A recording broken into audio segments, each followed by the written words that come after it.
Hello everyone, welcome to Channel. Television has long glorified morally complex characters, ranchers who rule like kings, housewives who lie like mob bosses, and drug dealers who cook meth in their underpants.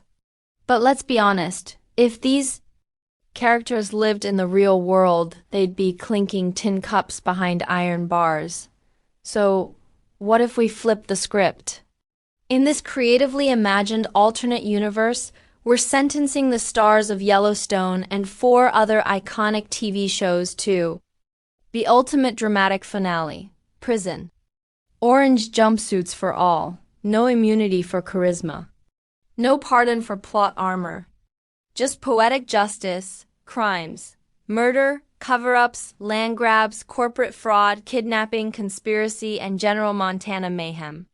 The Duttons operate like a frontier mafia under the guise of ranching royalty.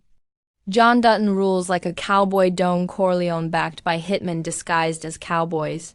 Lawyers who bend justice like it's barbed wire, and children trained in emotional manipulation. Beth Dutton alone is a walking RICO case. Insider trading? Check. Corporate sabotage? Check. Aggravated assault with a high-heeled shoe? Probably. Jamie Dutton. A failed politician turned pariah who practically wrote the book on obstruction of justice. And let's not forget Rip Wheeler, the ranch enforcer who makes people disappear like a Yellowstone sunset. The series could end with an explosive trial. Beth tries to manipulate the jury with seduction and scotch. Rip goes down for branding ranch hands into loyalty, and John Dutton finally gets caught in a federal sting. A final scene, the Duttons, each in separate cells, staring through prison bars at a snow-covered Montana they'll never ride again, too. Breaking Bad, from chemistry to chain gangs crimes, drug manufacturing, murder, money laundering, child endangerment, and destruction of countless lives. Why they belong in prison. Yes, Walter White dies. But that doesn't change the fact that everyone in this show deserves serious time. Jesse Pinkman, co-conspirator in a meth empire and a murderer. Skylar White, an accessory after the fact. Laundered drug money through a car wash like she was cleaning bugs off windshields. Saul Goodman, the shadiest lawyer west of Albuquerque, built a career defending meth kings and mobsters. Hank Schrader? Yes, even Hank, for dragging his family into danger by not immediately arresting Walt when he figured it out. The prison ending we deserve. Instead of Walt's tragic death. Picture this. Debust the entire crew. Courtroom drama ensues. Saul gives a 45-minute monologue defending his own sleaze. Skylar testifies against Walt in exchange for a lighter sentence. Final shot.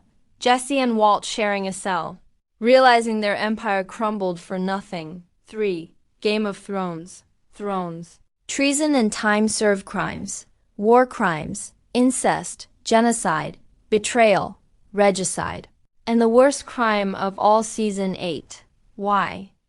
They belong in prison. Sure, Westeros has its own twisted legal system. But imagine if the Seven Kingdoms had a real international war crimes tribunal. Daenerys tried to free the slaves great, then burned down a city full of civilians less great. Say hello to The Hague, Cersei. Blew up a church full of people. Enough said. Jaime Lannister pushed a child out a window, stabbed kings and slept with his sister. Tyrion? A brilliant mind with a fondness for manipulating murders and inciting rebellions. Arya? Serial killer. She has a list. She checked it twice. The prison ending we deserve, instead of Bran becoming king, still makes no sense. Let's say the Iron Throne is replaced by a judge's bench. All surviving characters are tried for their crimes. Arya is sentenced to therapy. Cersei to solitary, Jon Snow to 30 to life, and Daenerys, well, she's in a maximum security dragon-proof cell. Bonus. Brienne of Tarth becomes the warden. 4. Desperate Housewives. From Wisteria Lane to the State Pen Crimes. fraud, arson, blackmail, murder, and a disturbing amount of lighthearted felony. Why they belong in prison. Bree, Lynette, Gabrielle, and Susan. Four names that scream PTA but whisper probation.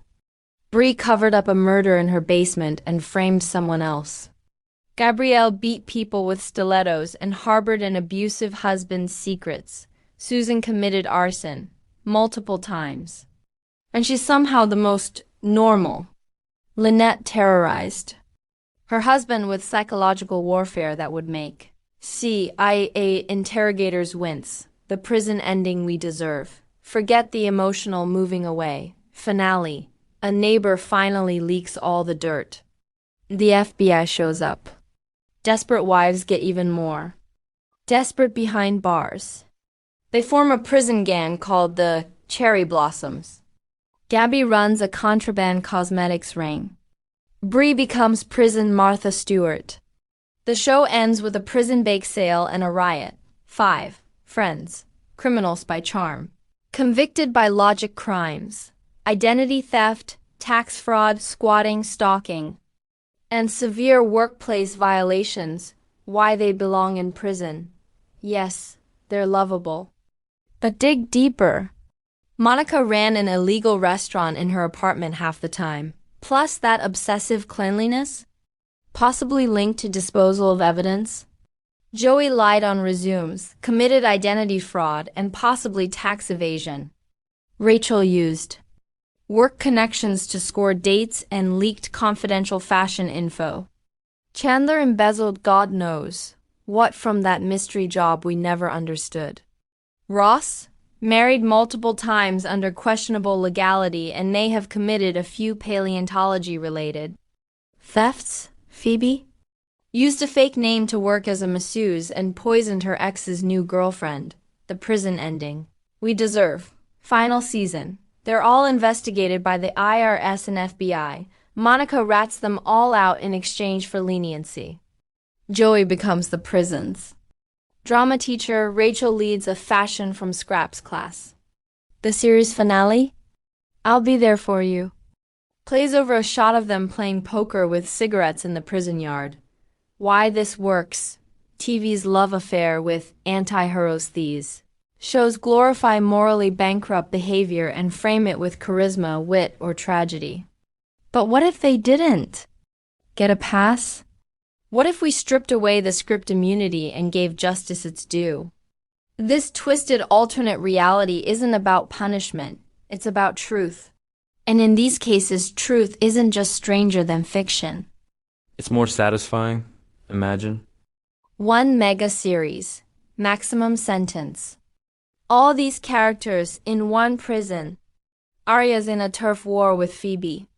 Rip from Yellowstone starts a cattle program for rehabilitation. Jesse and Joey become cellmates and plot an escape using nothing but duct tape and sarcasm.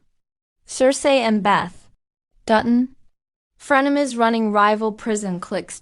Now that's prestige. TV. Thanks for watching this video and please subscribe our channel to get update news.